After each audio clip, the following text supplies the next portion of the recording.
আলিপুরদুয়ারে কুমারগ্রামে ত্রাণ তৃণমূল সাংসদ প্রকাশ সিং বড়াইকে। এখানেই বিক্ষোভের মুখে পড়েন বিজেপি বিধায়ক মনোজ ওরাও। আর সেই গ্রামে এই নির্বিঘ্নে ত্রাণ বিলি তৃণমূলের। ফটোশুটের জন্য আসি না, খোঁচা প্রকাশের।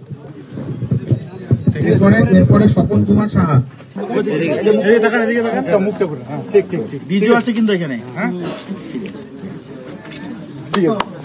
যত ফসল নষ্ট হয়েছে, এগ্রিকালচার ডিপার্টমেন্ট এই ফসল নষ্ট হওয়ার লোকের ফর্ম ফিল আপ করবে, যত টাকা লাগবে ওই টাকা ওরা পাবে। যা কিছু ফসল নষ্ট হয়েছে তার জন্য ওরা একটা ফর্ম ফিল আপও করবে।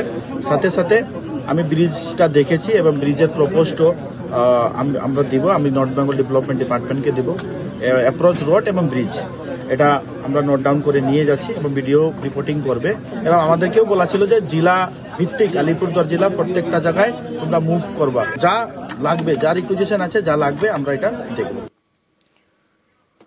আলিপুরদুয়ারে বিপর্যস্ত শালকুমার গ্রামে ত্রাণ বিলি বিধায়ক সুমন কাঞ্চিলালের। ছবি দেখাচ্ছি আপনাদের। একটু সাইড করে, হ্যাঁ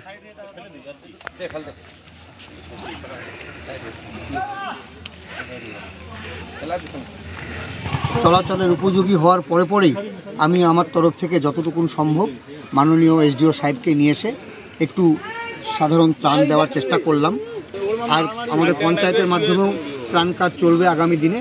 আমার কাছে যতটুকু ত্রিপাল ছিল সেগুলো সব এখানে নিয়ে এসে পঞ্চায়েতের হাতে আমি হ্যান্ডওভার করে দিলাম।